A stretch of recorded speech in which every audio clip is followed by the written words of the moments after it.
ထုတ်တဲ့ပွဲကဲအဲ့ဒါကိုတွားပြီးတော့အခန့်လိုက်ပါဟုတ်ကဲ့မေ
စောလက်တို့ရောက်လာကြပြီလား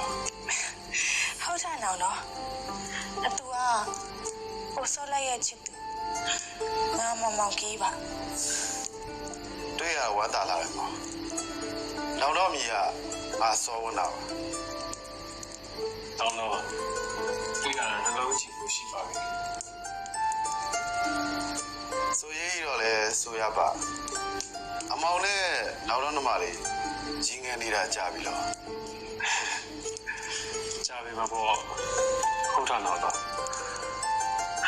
ကိုစောလည်းအမြင့်တာစင်မြင့်တာမှန်တယ်ညနိုးပါပြီသူသစ္စာလဲဆွေးပါပြီယုံကြည်ပါရဲ့မောင်ဒါကြောင့်လည်းအမောင်ငါတွေ့ဖို့ကမ်းလှမ်းခဲ့တာပါဟုတ်တာတော့ကလီစောစကားဆိုပါတယ်ရပါတယ်မောင်အဓိကနမလေးရဲ့ဆန္ဒပါကိုစောလက်ကိုနောင်တော့ငယ်ငယ်တွေကမျက်နှာတော့ညှိုးခံခဲ့တာမဟုတ်ဒါကြောင့်လည်းနမလေးဆန္ဒကိုရှေ့ရှုနောက်တော့ဆောင်မပေးဖို့ဆုံးဖြတ်လိုက်ပြီးပါပြီကဲအမောင်တို့ခီးပြူကြပါဦးဟုတ်တာတော့ဆိုလဲသွားကြရအောင်နော်ကိုစောလက်တို့သွားကြအောင်ပဲပါကောင်းပါပြီကိုစောလက်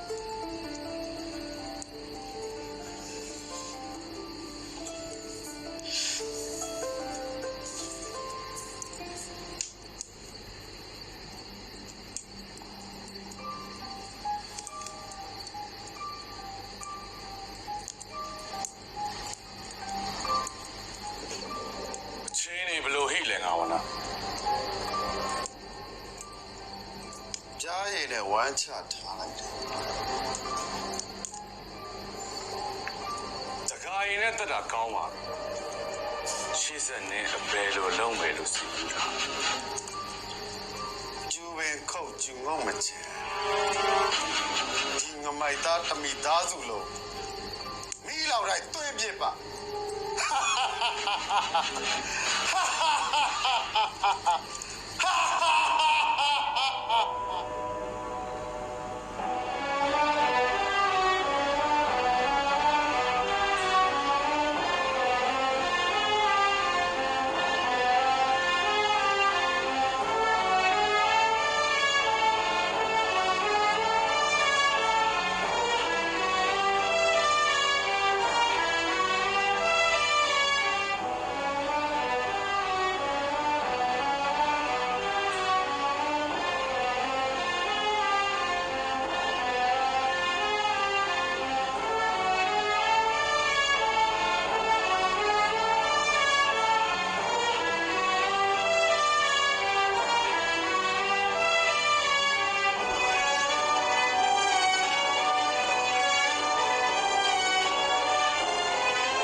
ဆက်ပေးမဲ့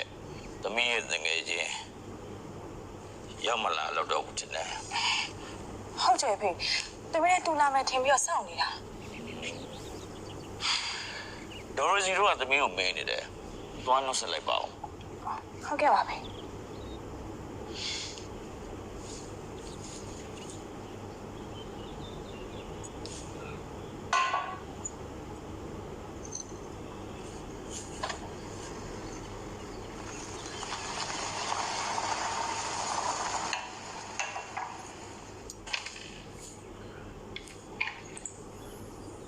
အကိုကြီးတို့ပြန်လာကြပြီ အေး အကိုကြီး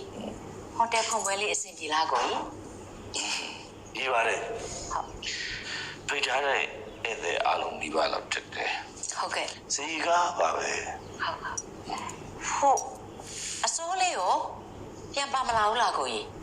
သူတငယ်ချင်းအမေနေမကောင်းတော့ကြည့်မယ်ဆိုပြီးတော့နေခဲ့တယ်အမေ အော်ဟိုမတူစားရဲ့အမေနဲ့တူတယ်လေးဖြတ်တယ်ဆိုလားပဲဟိုသမီးလေးပြောပြလို့လေကျမသိပြီးပြီကိုကြီး ဟလားဟောသမီးတကယ်ရဆိုလို့အခုမှသတိရတယ်ဒီကနေ့ပွဲကိုတက်ဖို့သမီးက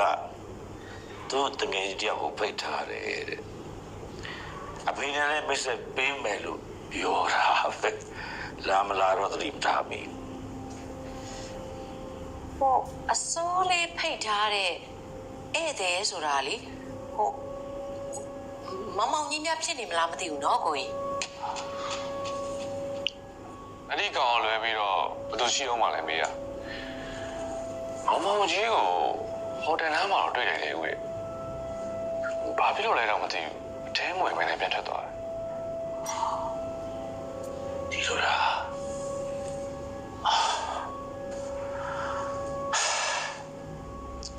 မောင်ကိုလွယ်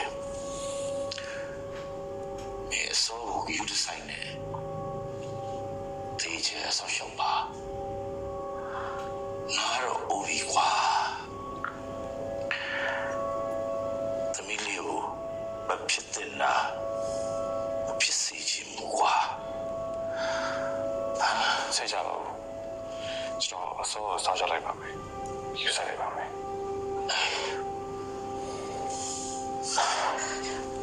အကိုကြီးမနေ့အစိုးရအိယာထားတာပင်ပန်းနေပြီခဏလောက်အနားယူလိုက်ပါအောင်လားကိုကြီး ဟုတ်တယ် ကော်ဖီလေးတောင်းအောင်လားကိုကြီး တော့ရှင်တော့ငါနားပဲနားချင်တော့တယ် ဟုတ်ကဲ့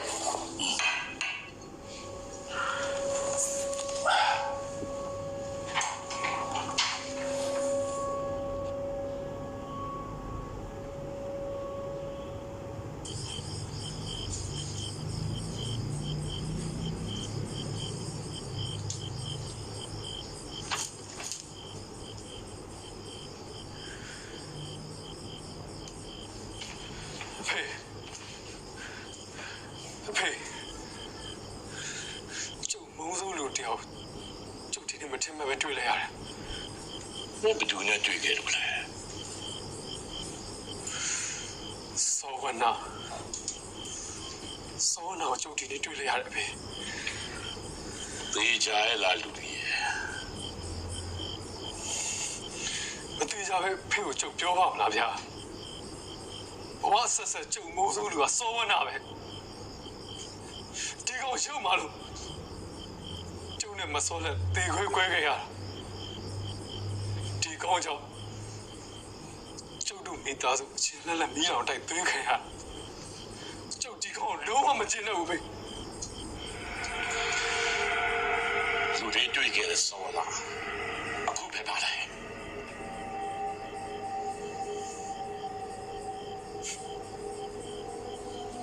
ခါတလေ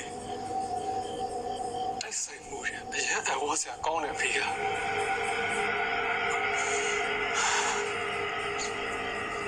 ကျုပ်ကိုတွေ့ခဲ့လိုက်ရတဲ့စောနာဒီဘဝမှာကျုပ်ရမ်းချစ်တယ်မစောလိုက်ရဲ့အဖေဖြစ်နေတယ်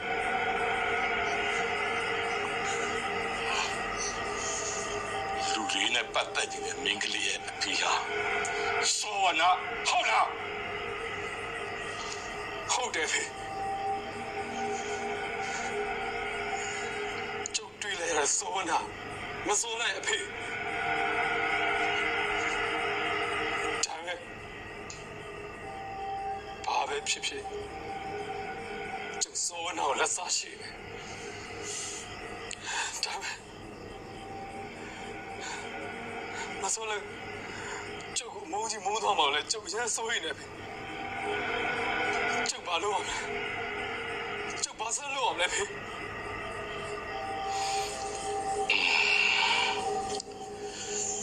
လောကယာသူတရားသူစီလို့ဖြစ်လာတဲ့အချိန်မှာဘာလို့ရမယ်ဆိုတာလူလေးကိုလမ်းညွှန်ပါလိမ့်မယ်တတ္တလောကယာလူလေးကိုလမ်းညွှန်ပါလိမ့်မယ်တတ္တလောကယာလူလေးကိုလမ်းညွှန်ပါလိမ့်မယ်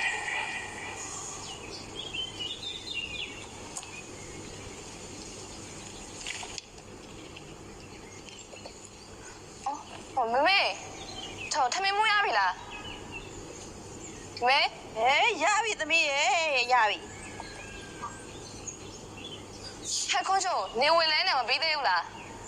ရှင်မင်းတစ်ခါထွက်ပဲကြီးတလေချက်လုံးနေနော်ခြံထွက်ဖို့နောက်ကျနေတော့မယ်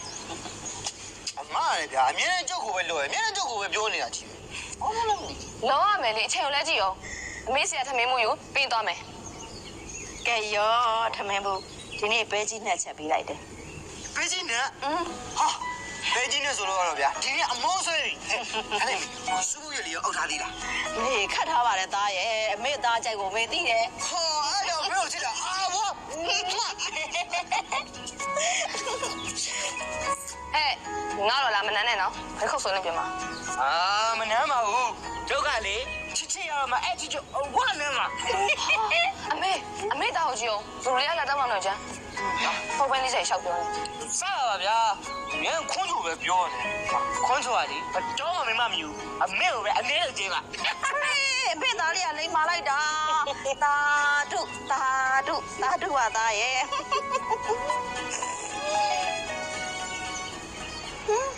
စောစောစီဘယ်ကကားလဲမသိကိုကပါလားတော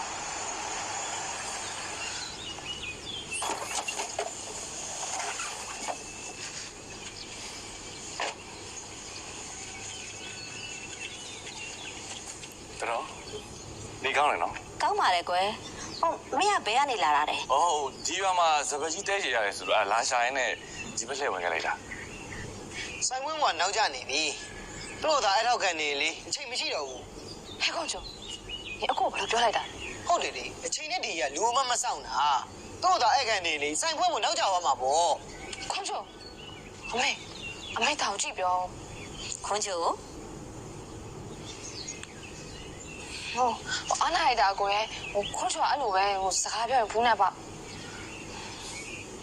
ရပါတယ်ကုနုရဲ့ညီလေးပြောတာလည်းမှန်နေရပဲကုနုတော့အခုဆိုင်သားမဟုတ်လားဟုတ်ကိုလည်းတစ်ခါလိုက်ခဲ့လေဒီမဟုတ်တာခွန်တို့ညလဲနေပဲသွားလိုက်ပါမယ်ကုနုရဲ့ကုနုအားနာနေရလားဘာမှအားနာစရာမလိုဒါပါလိုက်ခဲ့ပါနော်လာပါတော့ကျွန်တော်တို့နဲ့ခေါ်လိုက်မယ်နော်လမ်းကြုံနေတာပဲလိုက်သွားလိုက်ဟိုထားလိုက်သွားလိုက်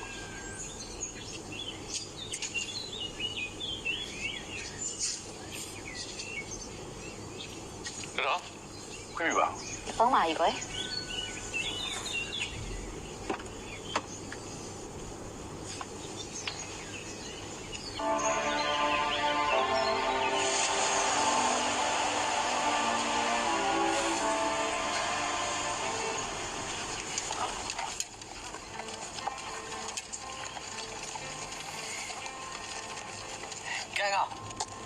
မင်းမျက်နှာကြီးကလည်းဝါ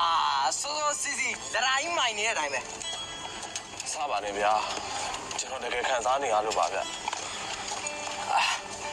မင်းကလည်းဟိုကကားပေါ်လေးပါသွားတာရှိသေးတယ်မင်းအဲ့လောက်ဖြစ်နေလို့ရှိရင်ကိုလင်းနဲ့ဂုံးနူတာတကယ်ညားသွားလို့တော့ငါတော့မတွေးရစရာပဲကွာကိုပဲလော်ကြီးရလေဗျာမဟုတ်ခွချိုဘာလာပြောနေမလဲငါစားတာပါကွာမင်းကလည်းပြောနေစမ်းပါမျက်နှာကြီးကကျွန်တော်နေရမှာလဲကိုချင်းစာကြည့်ပါဦးဗျာဒီလိုအချိန်နေမျိုးမှာသူ့ဟောက်ပြောနေနိုင်ပါလေ ဟေးကွာရင်းလဲစီးနေတဲ့လူကြတော့လေစပိန်စီးကျင်တယ်ကွာစပိန်စီးနေကြလူကြပြန်တော့လေဆိုင်ငယ်လေးစီးကျင်ပြန်ရောဆိုင်ငယ်စီးနေရတဲ့လူကလည်းကားလေးပြောင်းစီးကျင်ပြန်ရောကွာကံကောင်းရဒါရလူသဘောလူမနှောနေပါကွာမင်းမျက်နှာရပြလို့နေစမ်းပါကွာ ကျွန်တော်ကခုံလူအပေါ်မှာနားလည်းမပေးနိုင်တော့မဟုတ်ပါဘူးဟိုကိုလေးဆိုတဲ့သူကတက်ဆိုင်နေသူရှိရတာနဲ့ခုံလူအပေါ်ချော်ကြံသွားမှစိုးရင်လို့ဟုတ်ကဲ့ဒီရတဲ့ကောင်လား အော်ဟုတ်ကောကျေးဇူးပဲနော်ကို ကျေးဇူးတင်တယ်မလို့ပါဘူးခုလူရဲ့ဟိုလေအဲ့ကျေးဇူးတင်ပါတယ်ဆိုတဲ့စကားလုံးကလေဗမာယဉ်ကျေးမှုဆိုပေမဲ့တခါတည်းကြရင်ပြန်လို့ကြားတယ်မှာနည်းနည်းစိမ့်နေတယ်အခုကိုတို့စိုင်ခင်းမလုပ်နေရမှာ ဟုတ်တယ်ကွယ် ကိုလည်းဟိုရုပ်တရက်လေးစိတ်ဝင်လာတော့ခဏကြည့်ဦးမယ် ဟုတ်ကြည့်လေကိုကြည့် ဟိုကိုတို့လေဒီရုပ်သေးပညာရဲ့ဘယ်သူသင်ပေးခဲ့တာ အဖိုးလေးတင်ပေးခဲ့ရလေဖိုးလေးကတော့ဆုံးတာ3နှစ်လောက်ရှိပြီ ရုပ်သေးပညာရဲ့ကလည်းအမခမ်းမယ်နော် အဖိုးလေးပြပြခဲ့တာကတော့ရှုပ်သေးရုပ်ကိုကုန်းမောက်ခဲစင်ကူးမင်းလက်ထက်တပင်ဝင်ဥတော်အားစားပြီးတီထွင်ခဲ့တာတဲ့ရှုပ်သေးပညာကိုအမြင့်တပင်လို့ခေါ်ကြရတယ်လေညီမတပင်မှာတော့လူကရဲ့အယုံနဲ့သူအောင်ကားပြီးတော့အယုတ်ကရဲ့လည်းလူနဲ့သူအောင်ကားကြရတယ်တဲ့ ဟိုအဲ့ဒီညီမရုပ်သေးရုပ်မှာလေဘယ်နှမျိုးလောက်ရှိ ရုပ်သေးရုပ်ပေါင်းကတော့28မျိုးရှိရလေရုပ်သေးရုပ်တွေကိုအမှုမှန်အမှန်မှန်ထုတ်လို့သုံးပြရမှာပဲနဲ့ကျန်းကလာနဲ့အမြင်ထုတ်လို့သုံးပြရတာအနော်ထားမင်းလက်ထက်မှာတော့အပြီးတမှာတရားတော်လာနဲ့အညီလေဥပဒံရုပ်24ပါးနဲ့ဘုဒ္ဓရုပ်4ပါးပေါင်းပြီး28ရုပ်ဆိုတော့တတ်မှတ်ထားခဲ့တာ ဒါလည်းဟိုရှေးရုပ်အစင်လာတိုင်းပဲလုပ်ရတာပဲ ဟုတ်တာပေါ့ကိုရဲ့ရုပ်သေးရုပ်တွေကိုလေကြုံလုံးလို့မရဘူး ဟိုရုပ်သေးရုပ်တွေကြတော့ဟိုဘာသာနဲ့ပြောတာလဲ ရုပ်သေးရုပ်တွေကိုပစ္စနေသားတို့ယမနာသားတို့ကတော့လူရုပ်နဲ့ရုပ်မြင်းရုပ်မြင်းသမီးရုပ်တွေလောက်ရတယ်လေ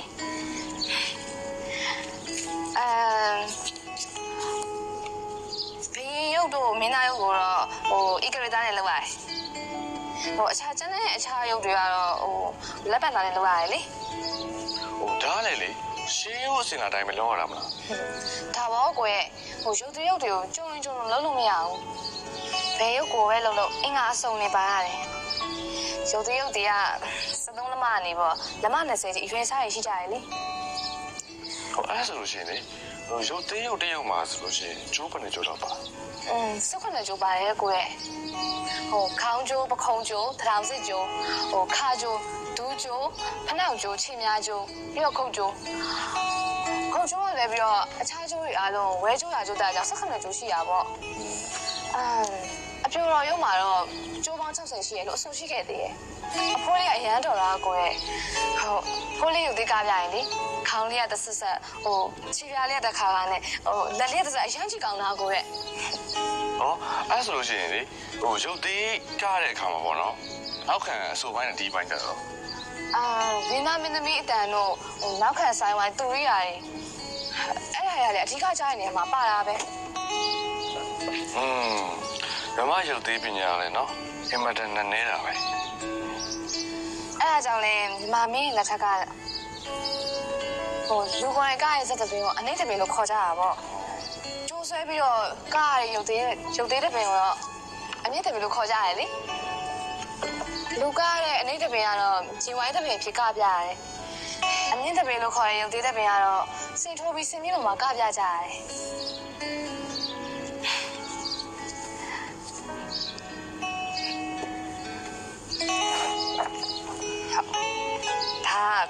ခုနကအကိုအတွက်လက်ဆောင် လက်ဆောင် ဟုတ် လုံးပါနဲ့ကိုတို့ရဲ့လက်ဆောင်တွေကလုံးနေတယ်ဈေးဦးလည်းပေါက်သေးတာမဟုတ် ဟောကိုကလည်းမြတ်တာလက်ဆောင်မလို့ဈေးပေါက်နေဖို့မှမလို့လားဒါရှိလိုက်ပါနော်ရ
ကလည်းကွာ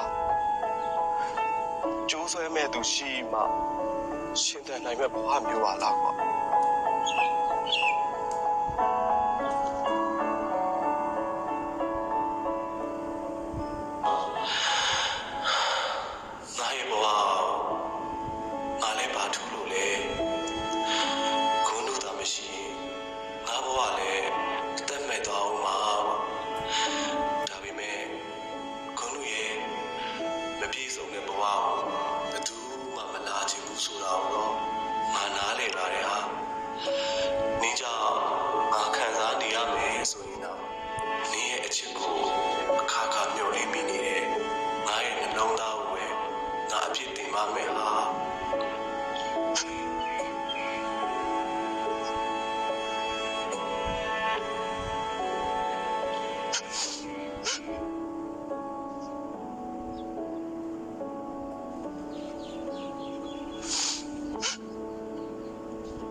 စောရလေ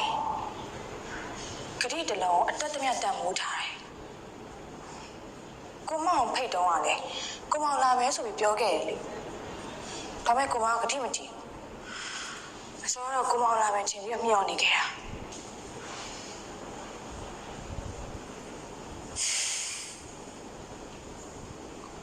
ကျုပ်အဲ့ဒီပွဲကိုလာခဲ့ပါတယ်မစောလဲဒါပေမဲ့အဲ့ဒီပွဲမှာကျုပ်မိုးစိုးသူကျုပ်မတင်မဲ့ပဲတွေ့လိုက်ရလို့ပြန်သွားတာ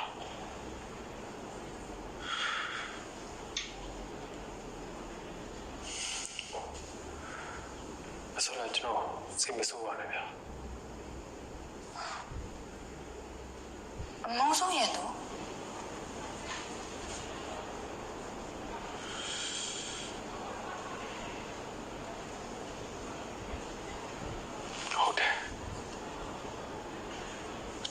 ကျုံနဲ့မဆောလို့ဒီခွေအောင်လုပ်ခဲ့လို့အဲ့လိုလူယုံမှာ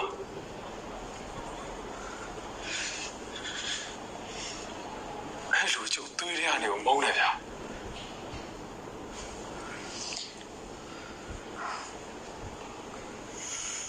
ကိုမအောင်အစောတစ်ခုလောက်ပြောချင်တယ်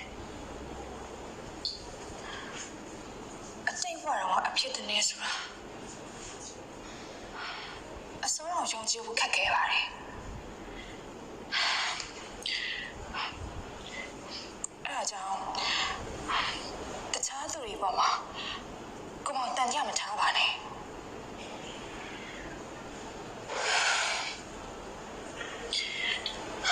တကယ်တော့လေအညိုအာဂါရရီဆိုတာကန္နာရဆူရီလိုပဲ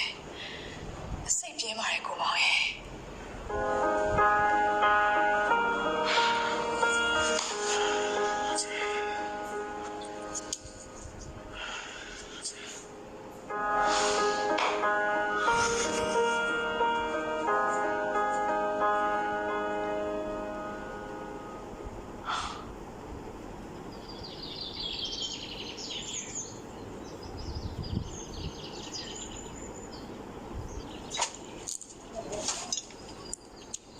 နာမည်မောင်မောင်ကြီးဆိုတာသိကြလားသိကြတာပေါ့ကိုယ်မောင်ရဲ့သူတို့သားဖားနှစ်ယောက်ကရွာပြင်ကအိမ်မှာတော့နေကြတယ်လို့ကြားထားတယ်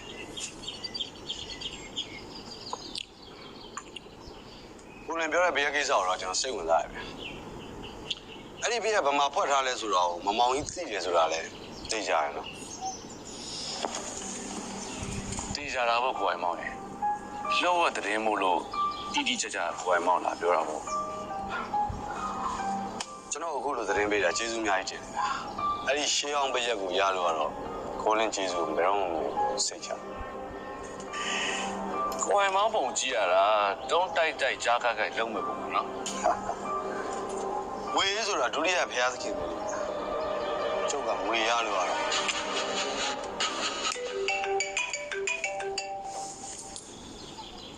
ဝယ်မခဏနော်ပြောပါရေးစစ်ပြောဟယ်လိုဟုတ်ကဲ့မိဒါခုဒီမှာမိတ်ဆွေတယောက်နဲ့ဆိုင်ထိုင်နေတာမိဟုတ်ကဲ့မိဘယ်ချိန်တော့လဲမိဒါလာခေါ်ပေးမယ်နေမိဟုတ်ကဲ့အဲ့ဒါပဲနော်မိ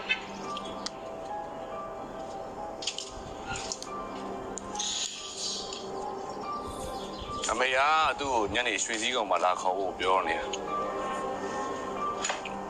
ခုတော့ချိန်ရရအစ်စီပါကိုယ်မောင်ဘာလို့သေးလဲကိုယ်မောင်လိုရာရှိထက်မှာလေအောင်ပါလိုပါဘူးဗျာအားလုံးပြည့်စုံပါအညာရောက်တော့လဲအညာစတိုင်ပါ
ရှေးဟောင်းဖရာကြီးပြုပြင်ဖို့ကငွေကတော့အလုံးလောက်ဖြစ်နေပြီ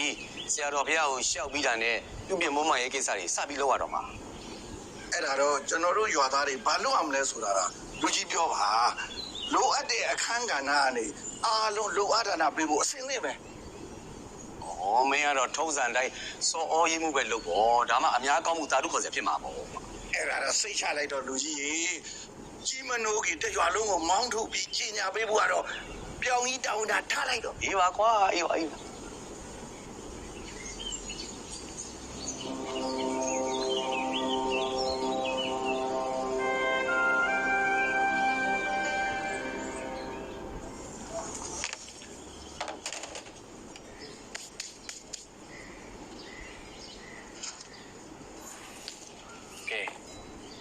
ီးသွားပြီပါလေစင်ပြေလားဟုတ်2000ပါဗျကျေးဇူးပါ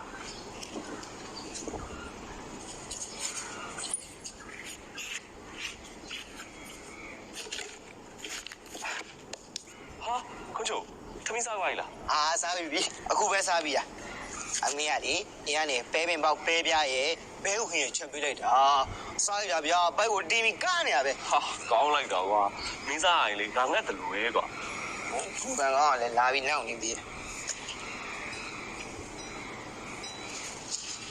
ကိုကပတ်စံနေအများကြီးပဲပါလေဘိုးဘိမလို့လား ဒီဘက်ဆန်လေးတွေကခုံးချို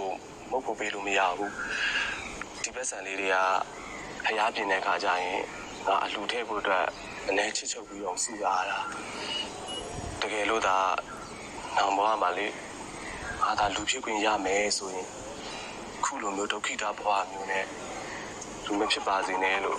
ငါဆုတောင်းပါ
ကျွန်တော်ဘာလုပ်တာလဲဆိုရတယ်အမဘာလုပ်နေတာလဲဆိုတော့ကျွန်တော်အရင်ပြော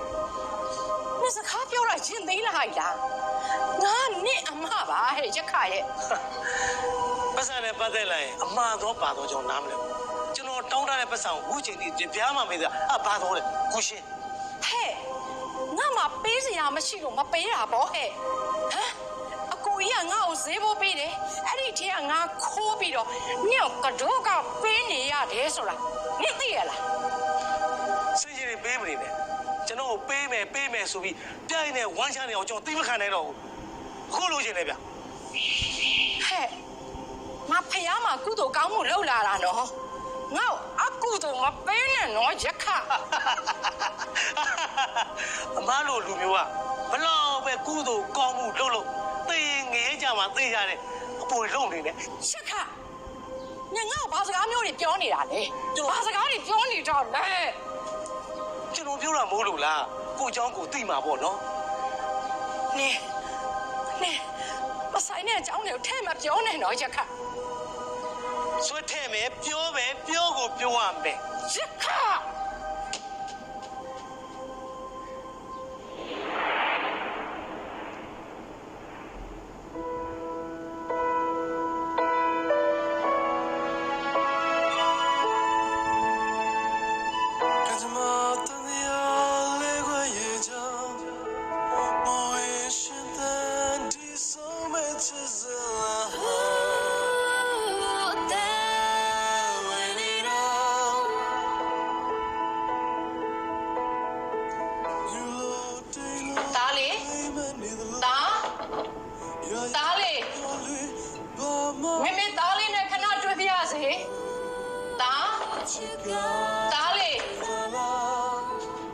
ကျုံနေဘလို့တည်မဆောလန်းလည်းပတ်သက်ပြီမဆောလန်းလည်းပတ်သက်ပြီ